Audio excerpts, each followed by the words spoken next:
추석 민심을 청취한 여야는 10월 정기국회에서는 협치의 모습을 보여야 한다고 목소리를 높였습니다. 네, 다만 정치가 제대로 작동하지 않는 이유에 대해서는 서로에게 화살을 겨눴는데요.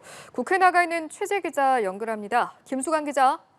네, 국민의힘 윤재욱 원내대표는 오전 당회의에서 연휴 기간 국민들이 가장 많이 한 얘기는 경제와 민생 회복이라며 이번 정기국회엔 여야가 협치를 통해 민생의 장을 열어야 한다고 강조했습니다.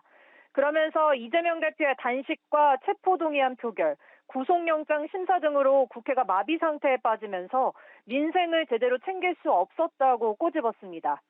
이재명 대표가 제안한 윤석열 대통령과의 영수회담에 대해선 야당 지도부의 파트너는 대통령이 아닌 여당 지도부라며 다시 한번 성사가 어렵다는 입장을 확인했습니다.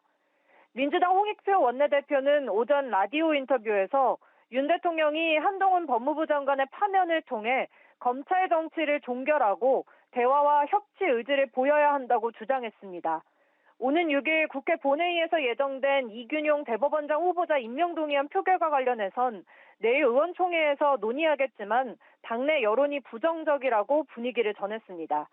홍 원내대표는 윤 대통령이 1대1 영수회담을 원치 않으면 대통령실이 나서 여야 대표 모두와 자리를 만드는 수장 제안을 하면 되는데 모욕 주기로 가고 있다고 비판했습니다.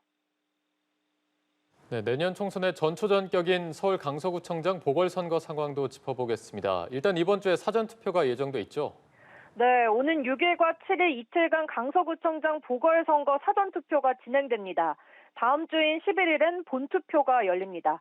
내년 총선을 앞두고 수도권 민심을 확인할 수 있는 기회인 만큼 여야 지도부 모두 선거운동에 총력을 쏟는 모습입니다. 국민의힘 김기현 대표는 연휴 첫날인 지난달 28일에 이어 이달 1일과 2일 그리고 오늘도 강서구로 향해 김태우 후보를 지원했습니다. 민주당 홍익표 원내대표는 단식 회복 중인 이재명 대표를 대신해 지난달 30일부터 사흘 연속 진교훈 후보 지원 유세에 나섰는데요.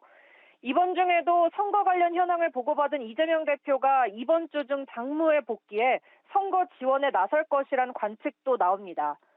오늘 첫 TV토론 녹화 중계도 있었는데요. 국민의힘 김태우 후보는 강서구의 발전을 약속했고 민주당 진교훈 후보는 신뢰할 수 있는 후보를 뽑아달라고 했습니다. 정의당 권수정 후보는 강서에서부터 양당 정치를 바꾸자며 두 후보 모두를 겨눴습니다. 지금까지 국회에서 전해드렸습니다.